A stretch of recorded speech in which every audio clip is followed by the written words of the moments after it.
बहुत समय पहले की बात है, जब आसमान में तारे मुस्कुराते थे और चांदनी सिर्फ रोशनी नहीं, जादू भी फैलाती थी।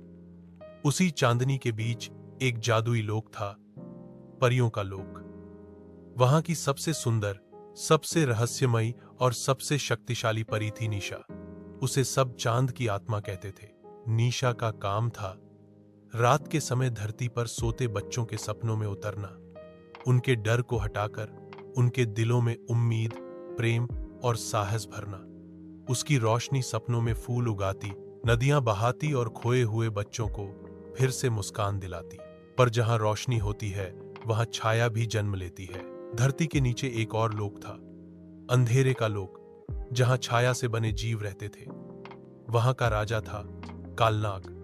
उसका चेहरा सांप जैसा, शरीर धुएं जैसा और आवाज गहराई से भी गहरी थी। उसे रोशनी से नफरत थी, क्योंकि किसी समय वो खुद एक परी था, लेकिन उसके अंदर का अंधेरा उसे निगल गया। कालनाग चाहता था कि अब कोई सपना रंगीन न हो।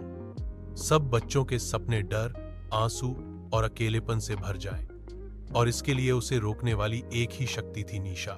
पूर्णिमा में कालनाग ने निशा की शक्ति चुराई। वो अंधेरे की बर्फीली गुफा में कैद हो गई। उसकी आंखें बंद हो गईं, पंख जाम हो गए और चांद की रोशनी फीकी पड़ गई। अब बच्चों के सपने सुनसान हो गए थे। ना रंग थे, ना आवाजें, सिर्फ सन्नाटा। लेकिन हर अंधेरे में एक उजाले की चिंगारी छुपी होती है। धरती पर एक 11 साल का लड़का था, आरव। वो दूसरों से अलग था। वो डरता तो था, पर डर से भागता नहीं था। उसे लगता था उसके सपनों में कोई बात है। और एक रात उसने एक अजीब सी पुकार सुनी, निशा की। उसकी आत्मा उसी सपने में खिंच गई जहां निशा कैद थी। आरव ने देखा एक ठंडी गुफा, निशा जमी हुई और कालनाग हौंस रहा था। लेकिन आरव डरा नहीं। उसने कहा, अगर कोई रोशनी बिखेर सकता है तो वो है दिल की सच्चाई। उसने निशा का हाथ पकड़ा। उसका दिल तेज धड़कने लगा और तभी निशा की उंगलियों में हल्की सी चमक आई। कालनाग चीखा, यह संभव नहीं। पर निशा जाग गई। उसकी आंखों में फिर से तारे चमक उठे।